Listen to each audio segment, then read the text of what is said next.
everyone, my name is Adam Twilight, this is Hex Mania, and welcome back to Danganronpa, where we just unlocked a secret room! What? That did it! Kyoko worked! Why? Kyoko! Now look at me, she disappeared into the hidden room, she looked grim. By the way, the reason she's upset is because her dad used her name as the password and she has daddy issues and just oof. Kyoko.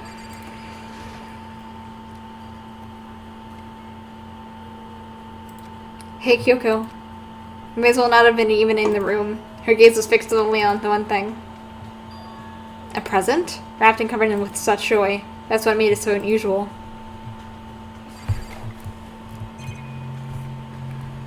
We'll start from left to right. Gotta check out the... Fine, we'll check out the present! There's a brightly colored box here. It seems totally out of place in here. The more I look at it, the more suspicious I get. Should I open it? I'm getting kind of a bad vibe from it. But I mean, we can't not open it. Okay. Be careful, Makoto. Why, do you think it's dangerous? No, not dangerous. But surprising, probably. Huh? If it is what I think it is, at the very least, it's not something you'll be happy to see. Wait, so you know what's in there? Just don't scream or anything, okay? Are you saying it's something that'll make me want to scream? Okay, I'm gonna open it. Step by heavy step, I approached the box. I took a deep breath and took a hold of the lid. Slowly, ever so slowly, I lifted it up. Light began to sneak its way into the box. My soul hesitated and glanced inside and...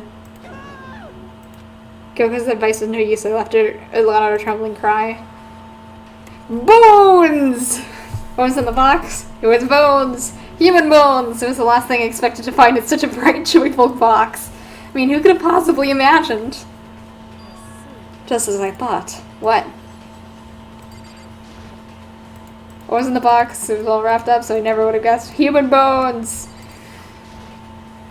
Just as he thought? How could he have known that? I mean, there were bones and they're human bones. Well, it's not that I was thinking of the bones specifically. I just had a feeling it would be his body. That's pretty much the same thing, a dead guy in a box. My father. Huh? What about him? What you found in the box? Those bones. That body. That's my father. Or at least, what's left of him. Are you serious? This is Kyoko's dad? The same man she's been searching for. Hold on, how can you know that for sure? How do you know that's him? Given all the information we already have, that's the only possible answer. So that same person may as well be the mastermind who planned all this out. According to the files, the headmaster is a man in his late 30s. It seems possible, even likely, that he's somewhere in the school right now. That's a very polarizing approach, I know, but okay, enough puns. Here's a hint. I'm sure I told you this already, but this killing game began with 16 participants, all of them high school students. The only people to take a single step at Hope's Academy since Hope's Peak since the killing game began are those 16 students. Alter Ego said that the headmaster is probably here in the school, but the only ones who were alive at the start of this killing game were us 16 students. When you put those two ideas together, it doesn't take much to assume that most likely my father was in the school, but he was also dead. That's my assumption anyway. As Kyoko explained her analysis, she was completely calm. Or no, she wasn't calm. She was only trying to seem calm. She said it was just as she thought, so she knew it was a possibility. But I have to believe at some point she wanted to be proven wrong, which is why she never looked in the box herself, even though she had plenty of chances. I know Kyoko said she wanted to see her father so she could cut off all ties, but was that all there was to it? I gave up some of that pride. In order to enter Hope's Peak, I had to reveal myself to the school. I did it knowing it was something a true Kirigiri detective would never do. Would she have given up? Would she really give up her pride just for that? I couldn't help but wonder. Okay. Huh? This picture. Look at her! It's all faded. It must be pretty old. Wait, is this picture of... Hey, Kyoko. Why would you? Well, this is annoying. I came here to cut myself free of the past, and yet... to find something like this. So what do you expect me to do now? Then I was right. It was a picture of Kyoko when she was a little girl. When the headmaster had this picture all this time, he must have really cared about her. Why? Why? What? I wanted to face him and tell myself to cut him out of my life or abandon me. That's the whole reason I came here, and now he's abandoned me again. And this time he even stole my only opportunity I had to move on. Had there ever been a worse father? Kyoko. I'll check the drawers. Filing cabinet, see if I find a clue. Hey, It's fine, check whatever you want. Are you sure? Okay then. Went through each drawer one by one, starting from the top, but all I found were piles of unrelated documents. He was pretty dedicated to his job, huh? well, It's just because he didn't have anything else. He could have inherited our family business, our legacy. Instead, he left it all behind. no. If he couldn't even handle a job like this, he would have been that much more of a failure. I'm sure he couldn't stand the thought of that, and it made him desperate.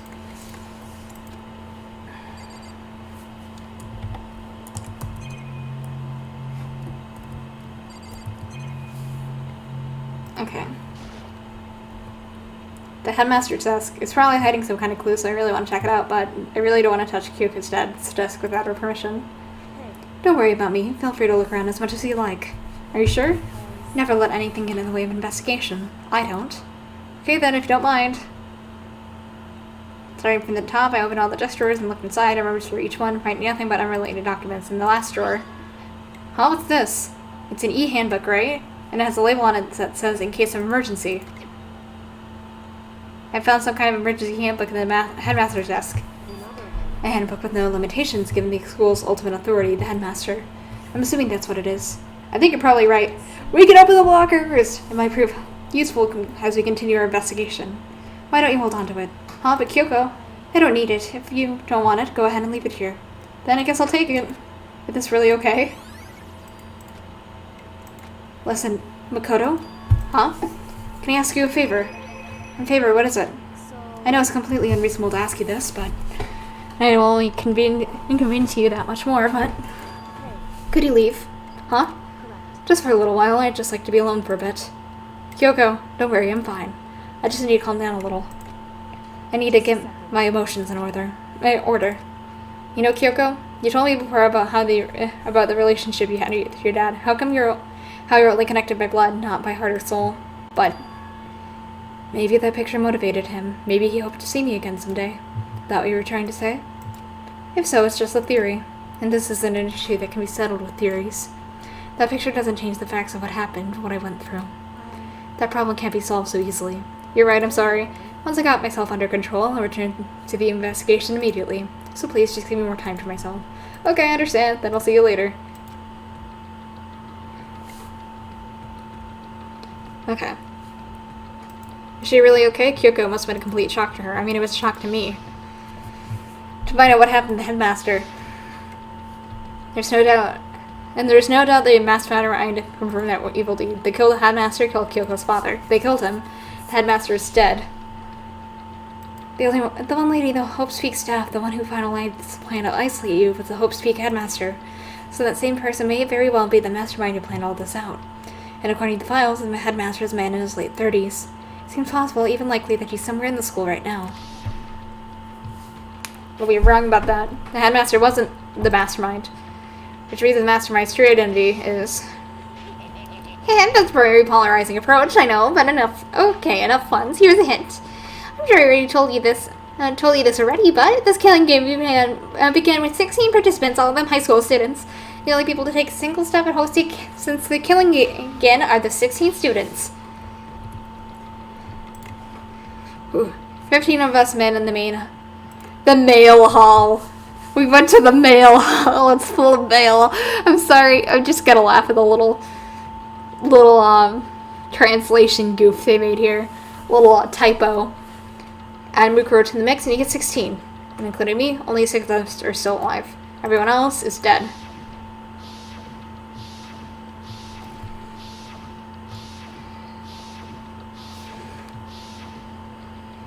Even Mukuro. Even she's undeniably dead. So the ones still left alive are me, Byakuya, Hiro, Toko, Hina, and Kyoko.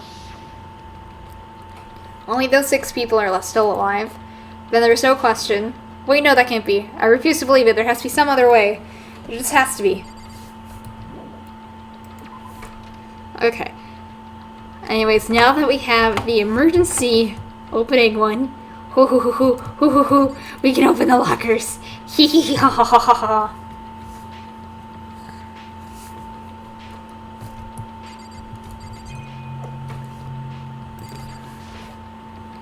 Wonder if I can open this locker. Nope. Pretty similar. Use your handbook. Don't use your handbook. Emergency handbook. Yeah, what about the emergency handbook I found? Let's give it one more try. Check the emergency handbook and ran that across the card reader end. Yes! The locker is totally disorganized. Whoever belongs to probably has organization problems in every part of their life. I bet this is Hero's locker.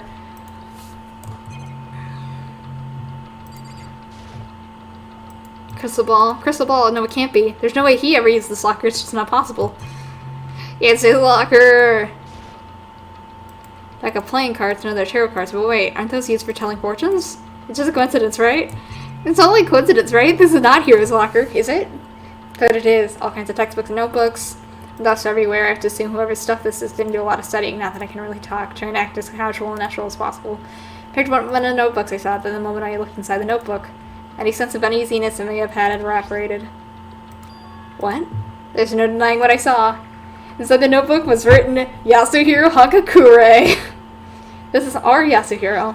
The notebook also contained a large number of notes for a variety of different classes, which would mean he attended classes here. No, that can't be possible. I mean, Hiro came to the school at the same time as the rest of us. We're all sucked into this evil world, and he never had the chance to take any classes. So what is this notebook?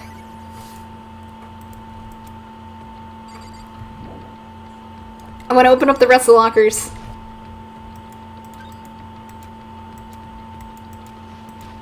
Don't see anything.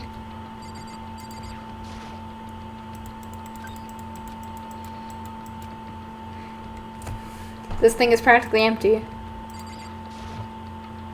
There's some things like on a pocketbook. I don't see your name written on it, so I can't say for sure whose name it is. But there's some writing inside. It could be important. I don't feel like violating the other's privacy, but I better take a look. It looks like a girl's handwriting. All the letters are spaced out evenly, like whoever wrote them is measuring them. Whoever wrote this must have been really meticulous. Huh? I was flipping through the pocketbook. My hand froze when I got to a certain page. I saw something familiar written there. Words I'd heard before. There's a plan to turn Hope's Peak into a shelter and isolate the students here in communal life. I decided to talk to the one who came up with the plan directly. It just so happens that happens to be the headmaster and my father. It's Kyoko's! He was willing to give you some more details regarding the plan. Here's what he said. The point is to keep our student prodigies safe, to keep them as our hope for the future. Only their genius can overcome disaster, and only their hope can overcome despair. For the future of our country, our world, it's not an exaggeration to call this our final hope. We must isolate our superior youth from a corrupted world to serve as the foundation for a new era. This is the only hope we have. I hope that you'll be willing to go along with this plan. So that's what my father had to say to me. As per usual, he made a selfish decision without consulting anyone else. Can't imagine a worse father. This can't be true, can it? But I knew it was. I knew exactly who the pocketbook belonged to. Kyoko. Couldn't be anyone else. But if it belongs to Kyoko, what was it doing in this locker? And what she wrote in here completely contradicts what she already told me. She said she hasn't seen her dad since he left when she was little. I decided to talk to the one who came up with the plan directly. It just so happens to be the headmaster and my father. What does all this mean? I quickly scanned the remaining pages of the notebook. I must have been looking for something that would prove me wrong about this whole thing. But when I reached the last page, the question mark spinning through my mind just started spinning that much faster. When I looked at it, unlike the rest of the pocketbook, the writing here was messy, disorganized, and scrawled. Spirit walks among us and so he survives. There's a second despair. What is this? What does it mean? I have no idea. How could this possibly make any sense?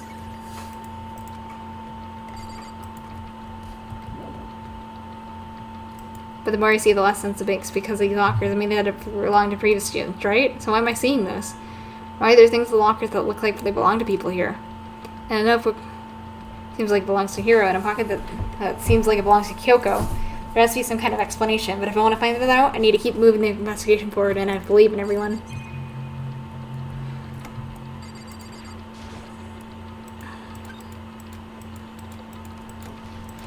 Okay, I think that's it in here. But oh man, getting that was useful. Yo. Okay.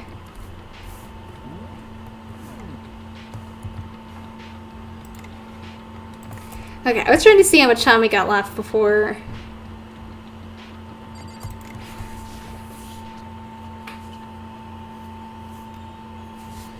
Okay. Let's go into the school.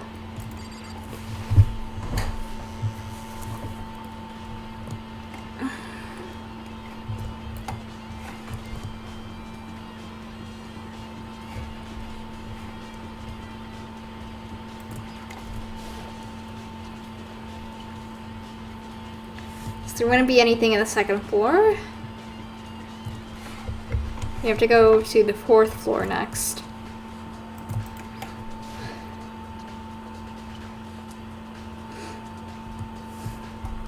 Means the headmaster's room should now be open to us. So...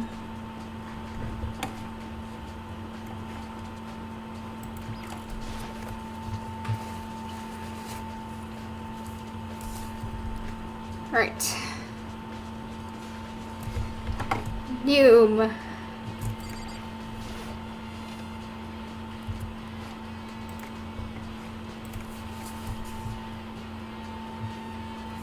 Of course Byakuya is in here. This is the headmaster's room. I've heard an awful lot about it, but this is my first time seeing it for myself. Oh, Mikoto, it's you. Oh, Byakuya. Let's chat real quick. Well, you came to the right place this time. Would you like to see something interesting? What do you mean, something interesting? Take a look at this. It was on top of that pathetically ostentatious desk. Class 78 student registry. It contains profiles for all of us and Mukuro. So apparently, Class 78 refers to us. Wait, when we found Mukuro's profile in Kyoko's room... That's right, it also mentioned Class 78. Must have been from... This must be where Kyoko got that page.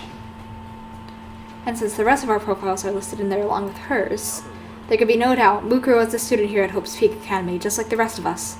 Mukuro Ikizawa, the 16th student, that must be how Kyoko learned about it. But it seems that Kyoko was in a hurry. Huh, what do you mean? I'm talking about when she stole it. The uneven tearing, the way the paper must have crumpled, she must have been in a hurry. Well, since she snuck in to get it, I'm sure she wanted to get out as fast as possible. But what's your point? She was in so much of a hurry that she only got the first page. The first page? Correct, Mukuro's profile actually contains 2 pages. What? In other words, when it comes to this profile, there was more information about Mukuro we still don't have. What kind of information is it? Why do you ask me to explain every little thing? You can read, can't you? It seems to be some sort of detailed report put together by the headmaster himself. I don't know what kind of man he was, but I'm glad he left it with such an interesting clue. I was half listening to Byakuya as I skimmed through the report. Mukuro reappeared suddenly and in the background of an entity floats, but just out of reach. The entity known as the Ultimate Despair. Right now I can't be sure if this is a single person or some kind of group.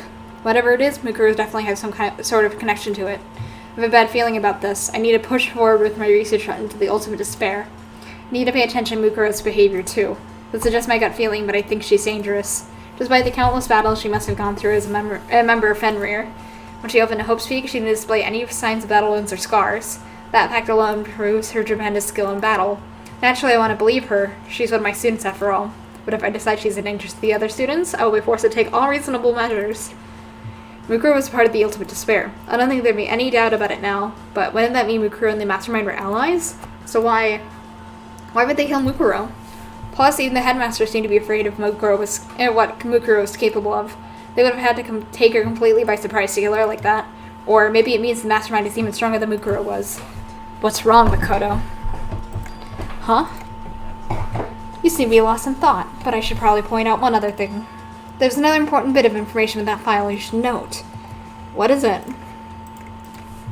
Did you notice the picture in there? A picture of the girl perhaps you've never seen before. A girl who seems to be included as a part of our Class 78. That should be enough for you to figure out who that girl is. Further information about that girl is included in the file. 5 foot 7 inches, 97 pounds, and it even lists her vitals. 31, 22, 32. Well then, what do you think? What do I think? Are you asking me, like, if she has a nice body? Oh, hopeless idiot. What I'm trying to tell you is you'll maybe want to keep that in mind for later. Maybe you'll make your way back to the corpse, and maybe you'll think, oh, could that mean? Wait, is he trying to say? There's a chance the body isn't actually Mukuro. Is that what he's saying? Personally, I'm thinking... what I'm thinking seems all but impossible, but it wouldn't hurt to confirm, right? That's all I was trying to say. What you do with that information is your business. So I'm back to being Byakuya's errand boy. Oh, and one last thing. It's a bit of advice for me to you, so I suggest you pay attention.